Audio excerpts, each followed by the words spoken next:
Olha só, queridos irmãos, hoje pela manhã eu quero convidar você para você abrir a sua Bíblia na primeira carta de Paulo aos Coríntios, capítulo 8. Nós vamos ler do verso 1 ao 13. Nós vamos ler o capítulo todo, ele é curto. E aí eu queria que você prestasse bastante atenção à leitura.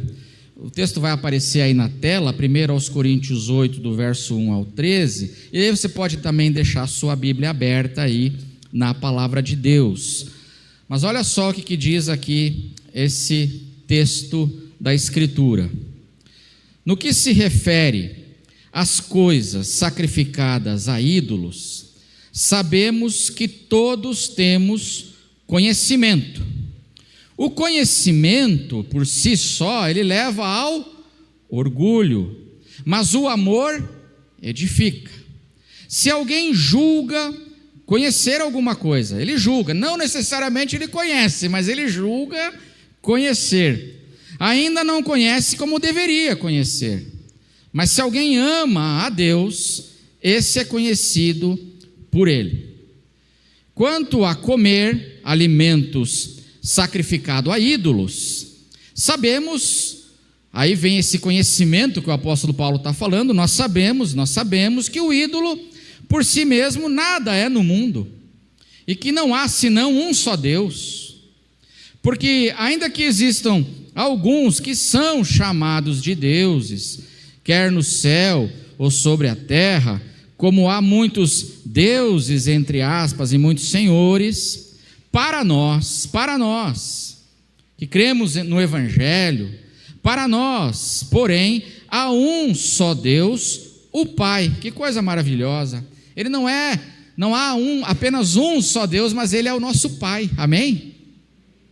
De quem são todas as coisas, e para quem existimos, e há um só Senhor, Jesus Cristo, por meio de quem todas as coisas existem e por meio de quem também nós existimos.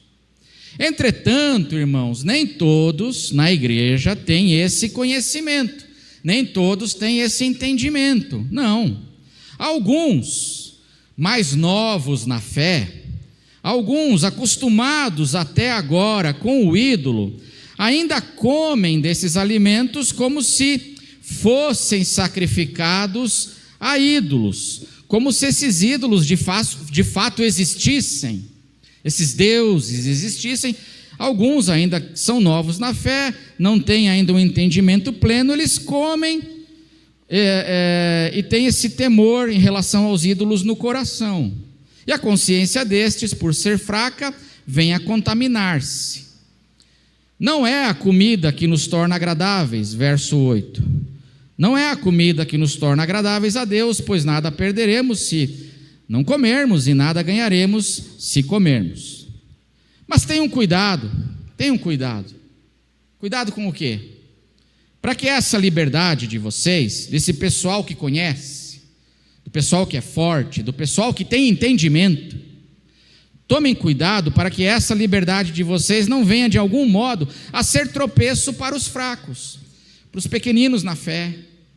Tomem cuidado, porque se alguém enxergar você, olha só o que Paulo diz no verso 10, se alguém enxergar você, que tem entendimento, que tem conhecimento, que é experiente no Evangelho, sentado à mesa no templo de um ídolo, será que a consciência daquele que é fraco, que está começando, é neófito, não vai ser induzida a participar de comidas sacrificadas a ídolos? Será que não vai ser induzido esse também aí lá no culto do ídolo? Verso 11, e assim, por causa do conhecimento que você tem, se é um conhecimento sem amor, lembra no início? Conhecimento por si só traz orgulho, mas o amor edifica. E assim, por causa desse conhecimento que às vezes a gente tem sem amor, perde-se o irmão fraco, pelo qual Cristo morreu, e deste modo, pecando contra os irmãos, ferindo a consciência fraca que eles têm, ferindo a consciência deles, é contra Cristo que vocês estão pecando, é contra Cristo, Verso 13, vamos ler juntos o verso 13, todos juntos? E por isso...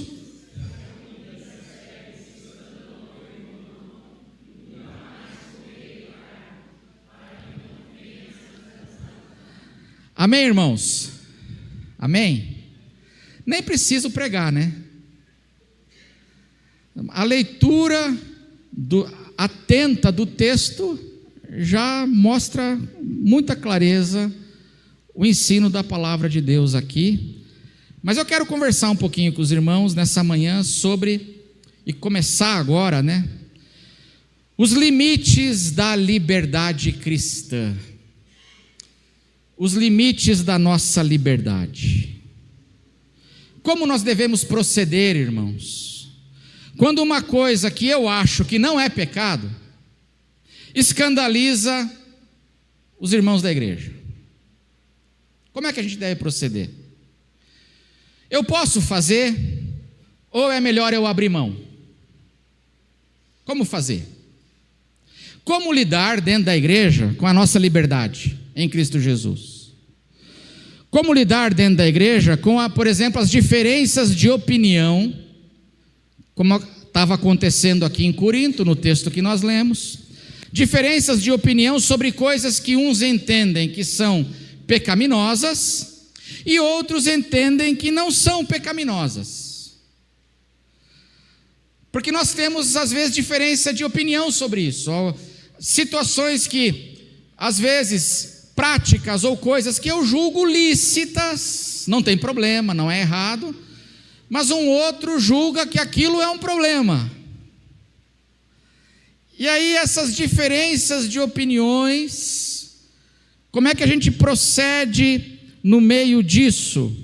Por exemplo, contextualizando aqui, 1 aos Coríntios 8, jogar bola domingo. Jogar bola domingo. É errado? Não é? É pecado? Não é? Aí tem gente que pode achar... Eu vou tirar esse negócio daqui que está fazendo um barulhinho aqui. Você tira para mim, Júnior, por favor, põe ali, obrigado. Obrigado, o ventilador está batendo e está... Eu estou achando que é o arcanjo Miguel dizendo para parar aqui. Não, então, para não ter problema, né?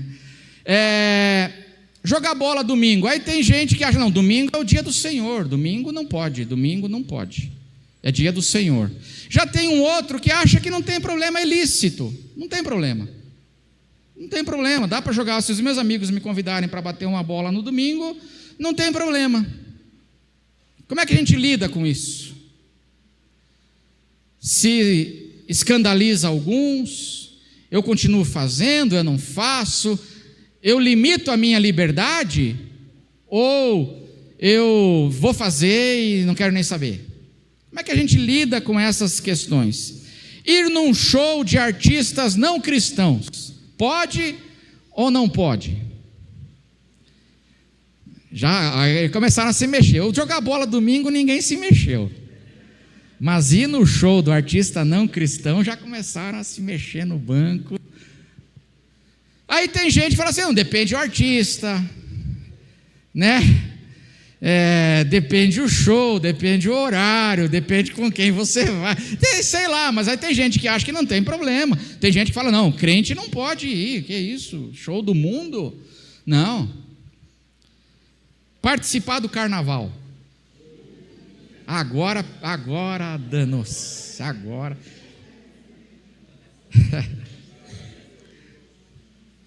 Essa semana macetaram o Apocalipse no carnaval.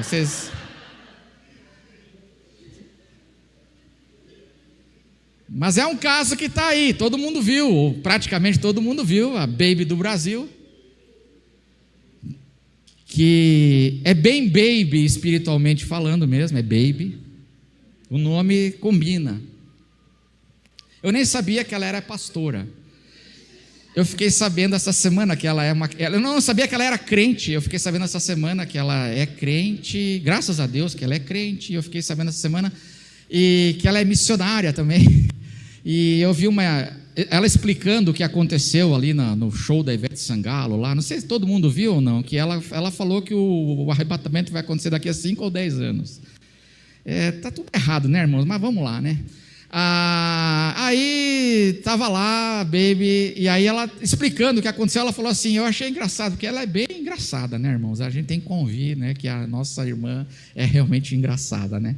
Ela falou assim, não, eu não sou pastora, eu sou popstora.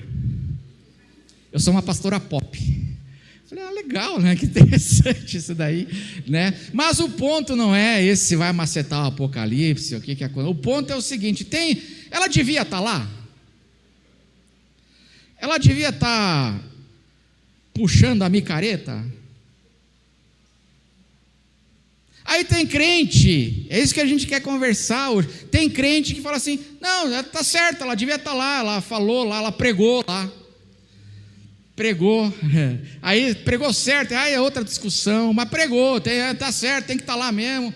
Tem outros que falam assim, não devia estar lá, não devia nem estar lá. E aí, como é que a gente lida com essas situações? Porque isso afeta a nossa comunhão, afeta a nossa caminhada com Deus, e gera conflitos, gera polêmicas, e a gente precisa então aprender, né, a lidar com um pouquinho com essas diferenças de opinião sobre o que um cristão pode ou não pode fazer, daquilo que é lícito ou daquilo que é pecaminoso, essas diferenças, que traduzindo são as diferenças sobre os limites da nossa liberdade, amém, irmãos? São os limites da nossa liberdade. O que a gente pode fazer e o que a gente não deveria fazer? Porque foi para a liberdade que Cristo me libertou. Então Jesus me libertou de um monte de coisas. Mas como é que eu lido com essa liberdade no meio da igreja de Jesus, que tem essas enormidade de diferenças de opinião em certos assuntos? É claro que esse é um assunto complexo. Esse é um assunto complexo. E ele é sério, e ele é importante, e ele é tratado com seriedade no Novo Testamento, tanto que o Novo Testamento fala muito sobre essa questão, em muitos textos, mas existem 3 textos principais que tratam dessas questões, que é o texto de Romanos, depois você pode ler em casa, a lição de casa, leia e você vai se edificar, Romanos capítulos 14 e 15, 1 aos Coríntios, capítulo 8, 9 e 10, esses 3 capítulos, nós lemos o capítulo 8, 1 aos Coríntios 8, 9 e 10, e o capítulo 11, verso 1, e Gálatas, carta de Paulo aos Gálatas, a carta inteira, mas especialmente os capítulos 5 e 6. Tão séria é a questão que ela é tratada e várias vezes no Novo Testamento. E hoje eu quero começar refletindo então aqui em 1 Coríntios 8,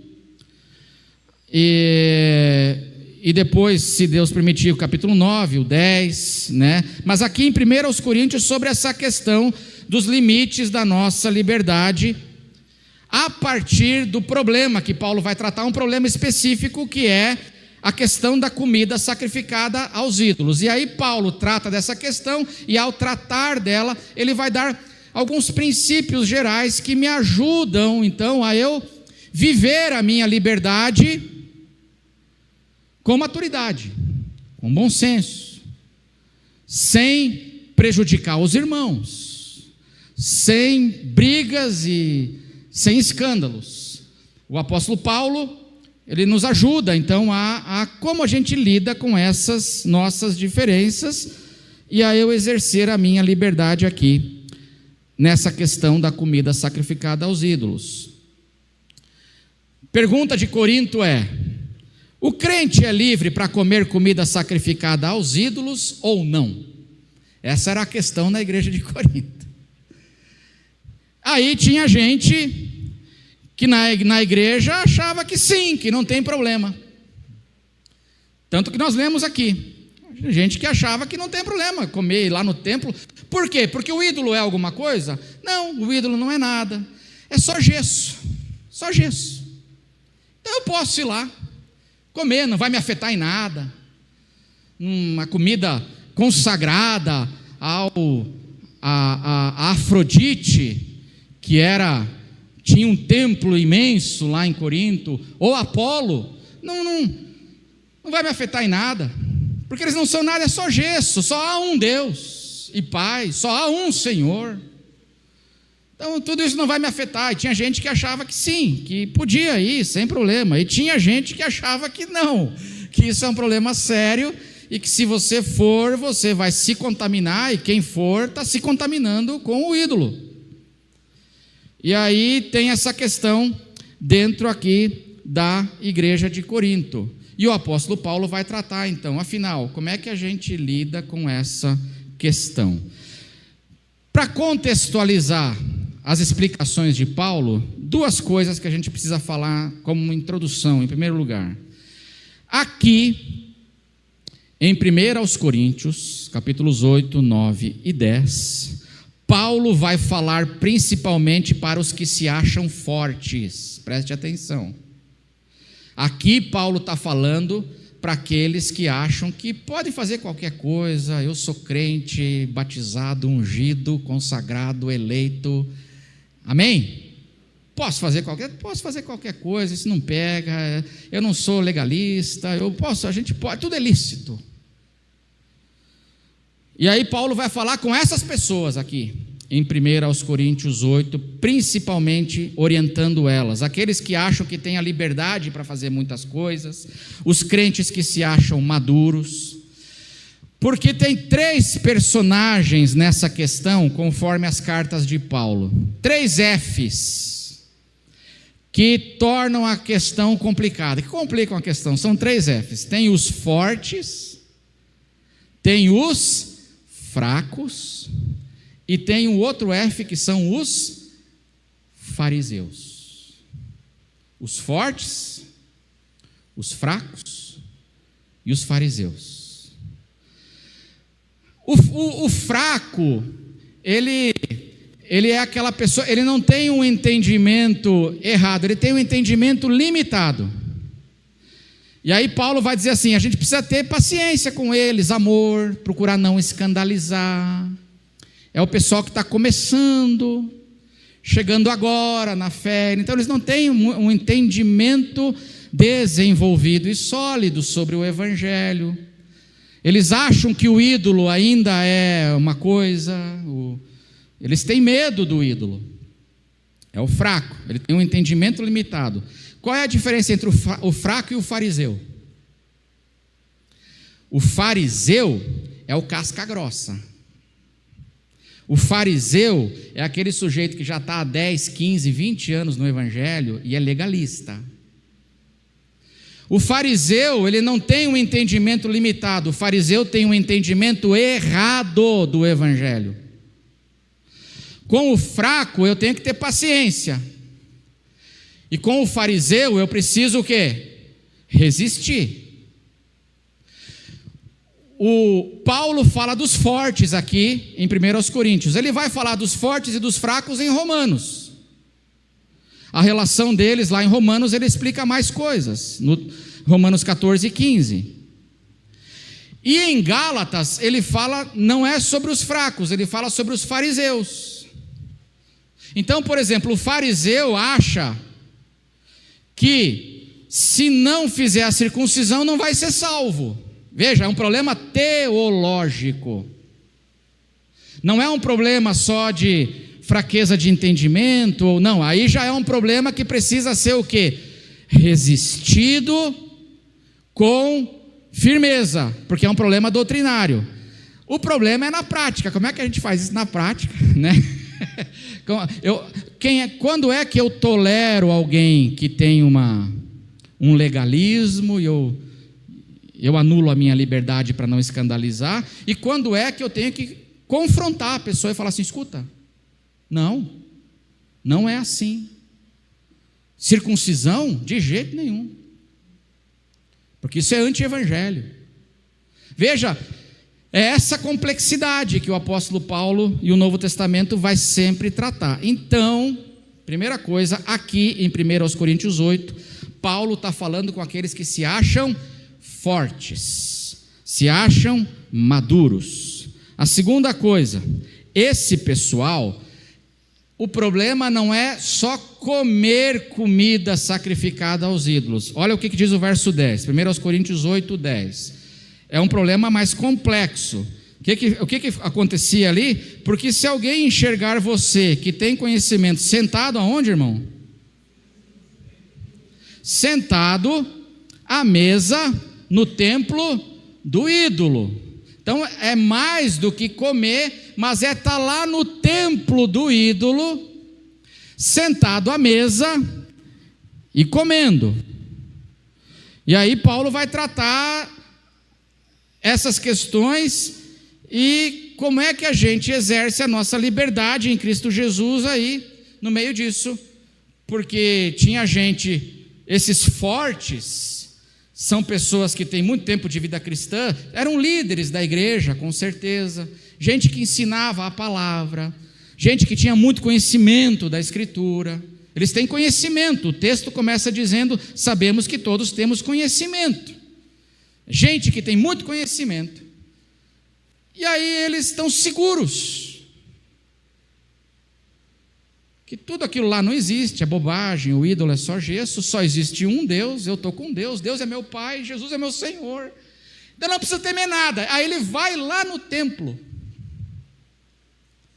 do ídolo, senta à mesa, no templo, na praça de alimentação, e come as carnes sacrificadas e oferecidas aos ídolos.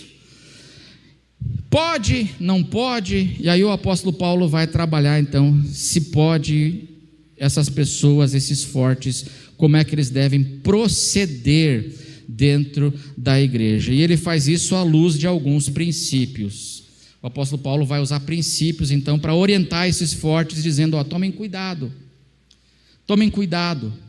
porque não é assim, eu estou com Jesus, eu posso fazer tudo o que eu quiser, e está tudo certo, tomem cuidado, diz o apóstolo Paulo, na argumentação dele, capítulo 10, vou pedir para abrir aí, capítulo 10, verso 23 e 24, capítulo 10, verso 23 e 24, todas as coisas são o que, irmãos? São lícitas, mas nem todas convêm. Todas as coisas são lícitas, mas nem todas edificam. Paulo está falando com esses fortes, fala assim, olha, o ídolo não é nada mesmo. É errado ir lá? Não necessariamente. Comer a comida sacrificada? Não, porque não é nada mesmo.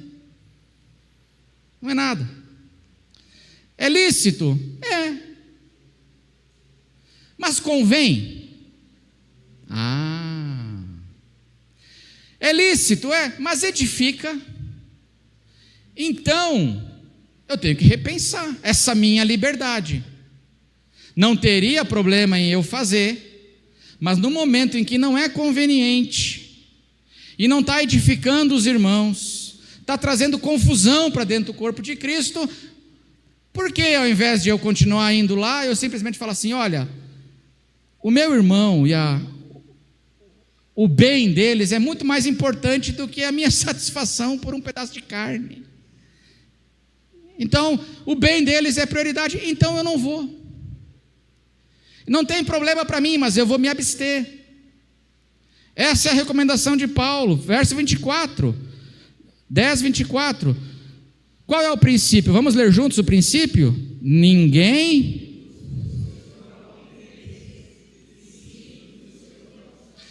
O primeiro princípio que o apóstolo Paulo vai trabalhar sobre a questão os limites da nossa liberdade dentro do corpo de Cristo é o princípio do amor fraternal, não escandalizar, eu tenho que procurar não escandalizar os meus irmãos que são fracos. Os fariseus a gente tem que resistir, mas os irmãos fracos a gente precisa acolher e procurar edificar. É o que ele diz aí, capítulo 8, verso 9. Olha o que diz o capítulo 8, verso 9. Mas tenham cuidado para que essa liberdade de vocês não venha de algum modo a ser o quê? Tropeço para os fracos. O princípio do amor fraternal. É o que o apóstolo Paulo fala aqui. O primeiro princípio, especialmente no capítulo 8. Porque conhecimento sem amor produz orgulho. O orgulhoso é aquele que não está nem aí para quem está do lado. Ele despreza.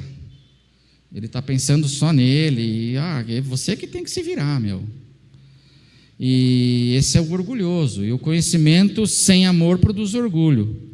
Sinal de maturidade, porque Paulo está falando para os fortes, aqueles que se achavam maduros. E Paulo está dizendo assim: olha, irmão, conhecimento é importante, mas o conhecimento por si só não é sinal de maturidade. A maturidade, o crente maduro é aquele que tem o conhecimento com amor. Esse é o crente maduro. O conhecimento do Evangelho traz segurança, o amor me traz o cuidado no uso da liberdade que eu tenho. E às vezes eu vou dizer não para mim. Eu vou me abster de fazer uma coisa que para mim não tem problema, para não escandalizar, para não atrapalhar o teu crescimento, a tua vida com Deus, para não te chocar. Tudo é lícito, mas nem tudo convém. Já pensou se eu viesse aqui hoje pregar de bermuda? Pode ou não pode? Quem acha que pode, ligue para 0800. Quem acha que não pode, diz que 2. É pecado? Não. Não seria pecado. No nosso day camp eu estava de bermuda e tênis. Mas aqui é errado? Não, estou de bermuda. Mas aqui convém? Vai edificar? Você estaria olhando assim, a tua atenção estaria desviada da palavra para a bermuda ou não? Provavelmente de muita gente sim. Nossa, ele está de bermuda? E eu estou pregando, e você não está prestando atenção na palavra, porque você está preocupado com o quê? Com a bermuda. O pastor está de bermuda, nossa. Eu estou tirando a atenção de Deus e colocando a atenção em quem? Em mim. Logo, isso não é saudável, não é pecado, não é uma coisa errada em si, é amoral. Mas dependendo do contexto e do modo, pode se transformar numa coisa pecaminosa, porque eu estou desviando a sua atenção de olhar para Cristo, e você está olhando para mim, estou chocando você, e aí vira uma coisa sim, que é de natureza pecaminosa, e eu tenho que evitar. Se não, veja aí, 1 aos Coríntios, é nesse contexto que vem uma palavra que a gente cita muito, fora de contexto, mas olha só, 1 aos Coríntios 10, 31, vamos ler juntos? Esse é o princípio fundamental por trás, 1 aos Coríntios 10, 31, vamos ler juntos? Portanto,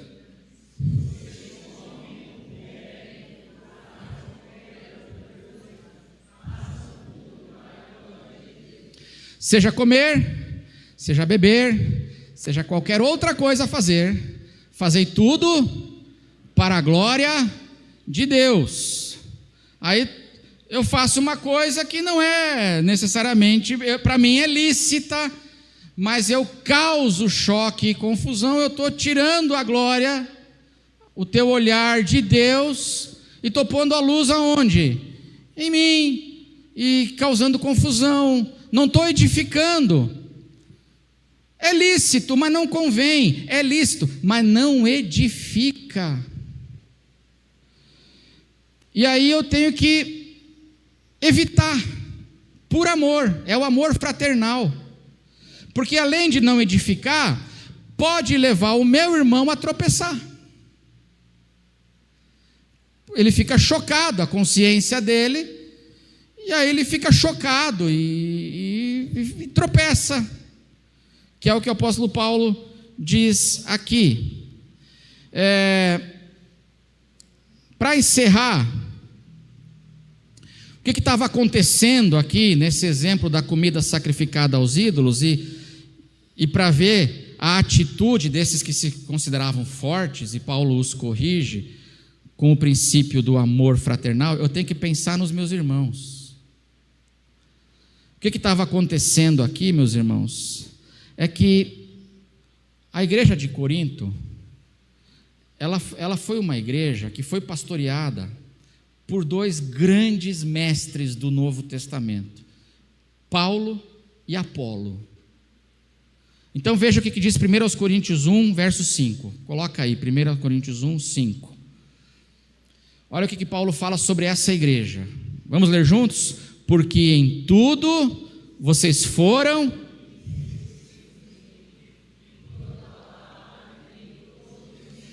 Quando a igreja começou lá e anos atrás, ela foi pastoreada primeiro por Paulo. Você consegue imaginar? Foi um dos lugares onde Paulo mais ficou no seu ministério.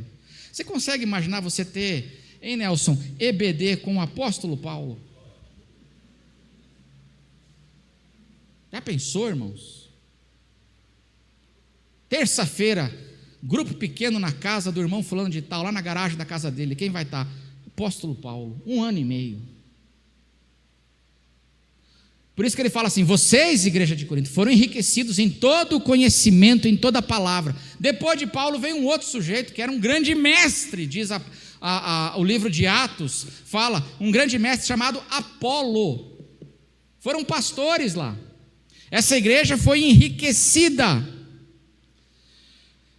E aí muita gente ali com aquele conhecimento profundo da palavra, aquela maravilha, mas tinha gente chegando, e tinha gente que não tinha esses conhecimentos todos, essa profundidade do evangelho que aqueles irmãos tinham recebido, os mais velhos, aquele pessoal que estava lá, líderes, não receberam toda essa carga de conhecimento, e o conhecimento deles agora é um conhecimento mais limitado. Em relação aos ídolos, eles tinham medo dos ídolos. Em relação aos ídolos, o conhecimento dele ainda não era maduro. Tem Jesus, Jesus é maravilhoso, mas a gente não pode, né, desprezar o ídolo. Eu tenho medo do ídolo. O ídolo pode atrapalhar a minha vida. A gente está com Jesus, mas a gente também não vamos brincar com o ídolo. Era o entendimento desses mais fracos. Os mais fortes, que aprenderam com Paulo, com Apolo, eles falam assim: não é nada, isso é só gesso, isso é bobagem. E aí, vem o capítulo 8, verso 10. Capítulo 8, verso 10. Quando esse pessoal que é mais forte, seguro, estavam indo aonde? Estavam indo lá no templo, depois do trabalho, às 6 da tarde, no happy hour, eles falaram: vou dar uma passadinha no templo, lá do ídolo, eu vou comer uma carne, vou comer uma comidinha. Por quê? Porque a comida é boa lá. Para o ídolo, as pessoas levavam as melhores ofertas. Então, assim, sabe aquela picanha macia, que derretia na boca? Propaganda para o Outback, lembra assim, aquela costela do Outback, aquela coisa com barbecue lindo.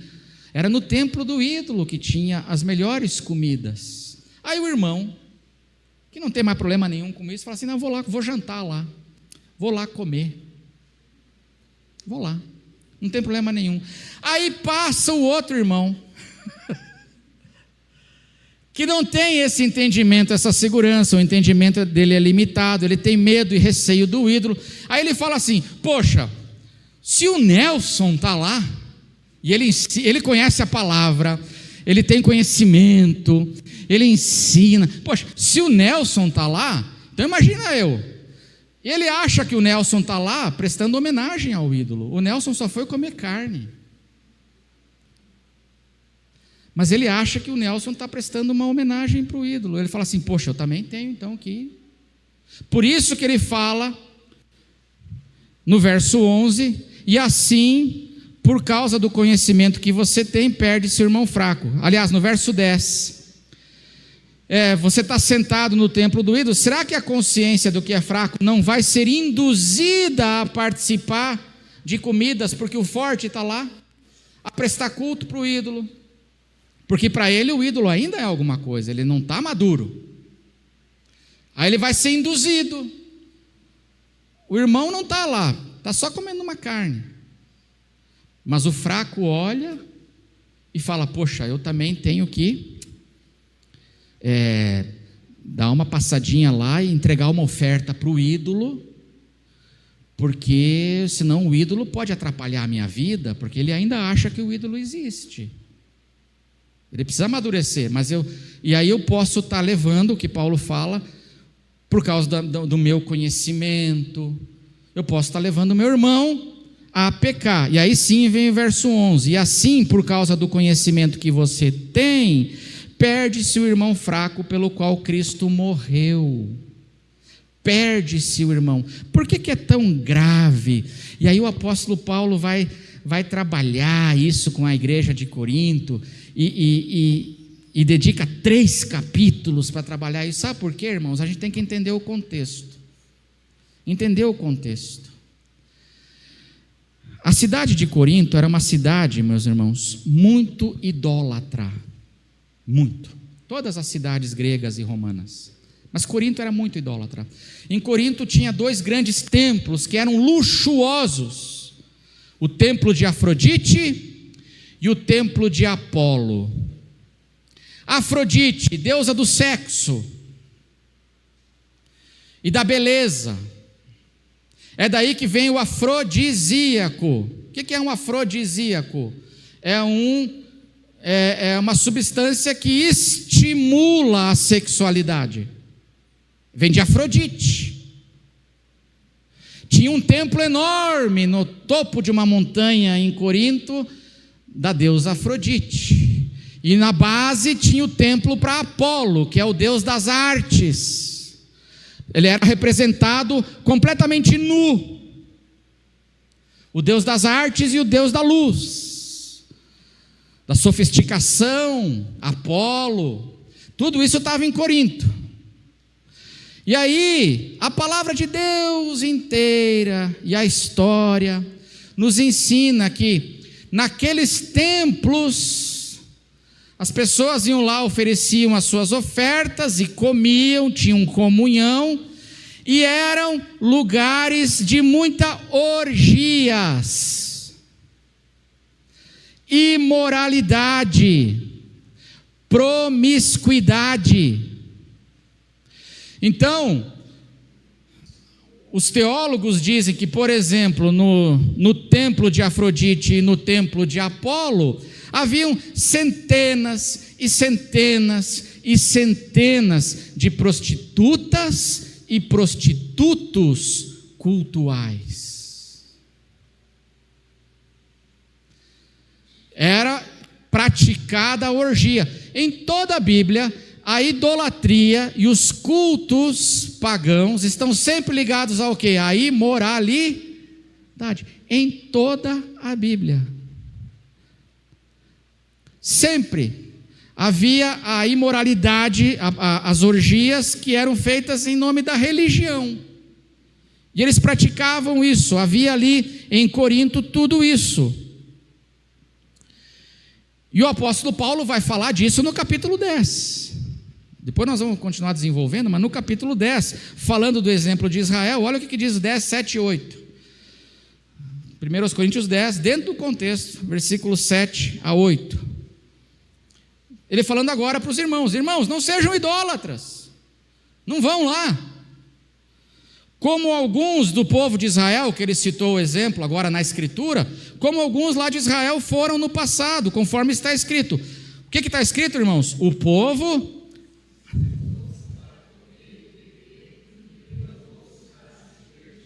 peraí, qual a relação da idolatria com assentar para comer, beber e se divertir? Porque nas religiões pagãs, os cultos eram sempre recheados de orgias. A NVI traduz aqui, eu acho interessante a tradução da NVI, que diz assim: eles se levantaram para beber, o povo assentou-se para comer, beber e para se entregar à farra. A tradução é se entregar à farra. Então você percebe o que está acontecendo em Corinto? Tem irmãos que vieram desse meio de idolatria e de imoralidade, de orgias. Isso era praticado muito em Corinto, tanto é que nos tempos do apóstolo Paulo, Corinto virou verbo. No mundo greco-romano, o nome Corinto virou um verbo, corintianizar, os corintianos, né? Corinto, corintianizar, significa orgia, imoralidade. Então, lá na época do apóstolo Paulo, quando alguém queria dizer assim, esse sujeito é um imoral, ele falava assim, é um corintiano.